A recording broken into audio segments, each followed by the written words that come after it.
16ই July world snake day. এদিন উদ্ধার হলো 5 ফুটের একটি বিষধর কেউটে সাপ। হাওড়া জেলার বাগনান 2 নম্বর ব্লকের চন্দ্রভাগ গ্রাম পঞ্চায়েতের শিবতলায় নেপাল দাসের মাছ ধরার মুগরিতে এদিন আটকে পড়ে 5 ফুটের একটি বিষধর কেউটে। এলাকার পরিবেশপ্রেমী যুবক পুষ্পেন্দু তুঙ্গ যোগাযোগ করেন হাওড়া জেলা যৌথ পরিবেশ মঞ্চের সদস্য চিত্রক প্রামাণিকের সঙ্গে। খবর পেয়েই চিত্রক প্রামাণিক, সুমন্ত দাস ও রঘুনাথ মান্না সেখানে গিয়ে সতর্কতার সঙ্গে উদ্ধার করেন সাপটি। সেই সঙ্গে এলাকাবাসীকে সাপ ও সাপে কাটা রোগী নিয়ে সচেতনও করা হয়। এরপর গভীর জঙ্গলে মুক্ত করে দেওয়া হয় বিষধর সাপটি। দেখুন সেই ভিডিও, শুনুন তাঁদের বক্তব্য।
আমরা এখন আছি রবিবাগ শিবতলায়, বাগনান 2 নম্বর ব্লকের রবিবাগ গ্রামে।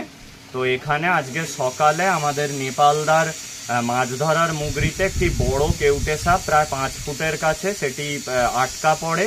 তো এখান থেকে নেপালদা এবং পুষ্পেন্দুদা আমাদের সাথে কন্ট্যাক্ট করে। তো আমি, সুমন্ত দাস ও রঘুনাথ মান্না আমরা এসেছি। তো সুমন্ত দাস ও রঘুনাথ মান্না সাপটি কেয়ারফুলি রেস্কিউ করেছে এবং পরবর্তীকালে এটিকে আবার জঙ্গলের বাইরে লোকালয়ে মুক্ত করে দেওয়া হবে।